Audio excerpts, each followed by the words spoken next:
Hello guys, welcome to my channel. This is the 30th tutorial in this course, and in this tutorial we're going to check out a few more list methods. And the first method that we're going to have a look at is the insert method, and this method is used to insert an element in a list at a given index position, right? So in the last tutorial we checked out the append function, and we learned that the append function can only be used to insert an element at the end of a list.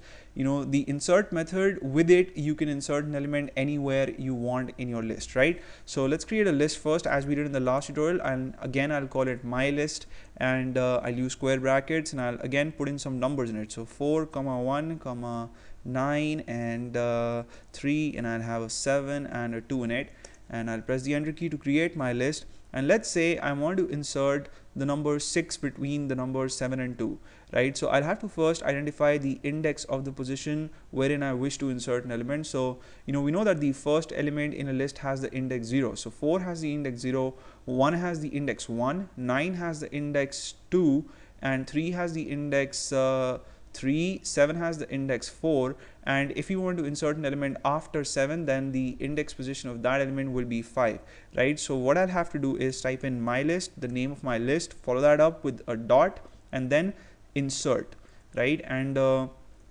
after typing in the name of my function, I'll put in a pair of parentheses, and the first argument that the function takes is the index position. So I'll have to type in 5 first, put a comma, and then the second argument has to be the element that you wish to insert. So let's say I want to put number 6. I'll type in 6 as the second argument. I'll press the enter key, and now if I have a look at my list's content, I see that there is a 6 between 7 and 2, right?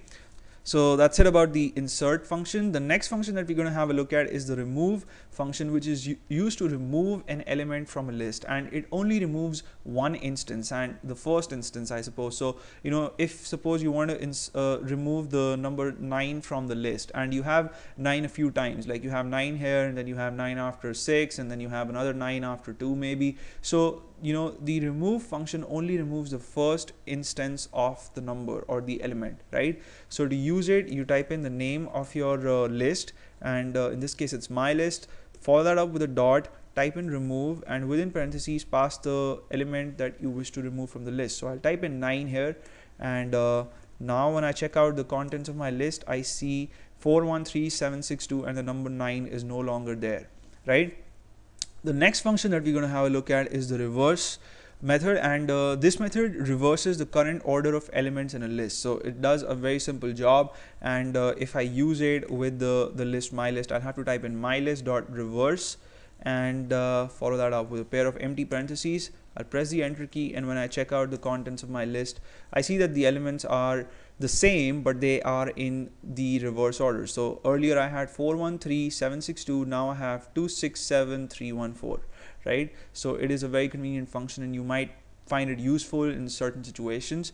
And the last function that we're going to check out is the sort function, which organizes the elements of your list in ascending order by default, right? So if I wish to sort the elements of my list, I'll type in my list dot sort, and follow that up with a pair of empty parentheses, press the enter key, and now when I check out the contents of my list, I see 1, 2, 3, 4, 6, 7. So the elements have been arranged in ascending order, right? So that's it about list functions, and these were all the functions that I wanted to discuss in this course. In the next tutorial, we're going to talk about some tuple functions, and I hope you guys had fun watching this tutorial. You may subscribe to my channel if you haven't already. I'll see you in the next video. Till then, take care.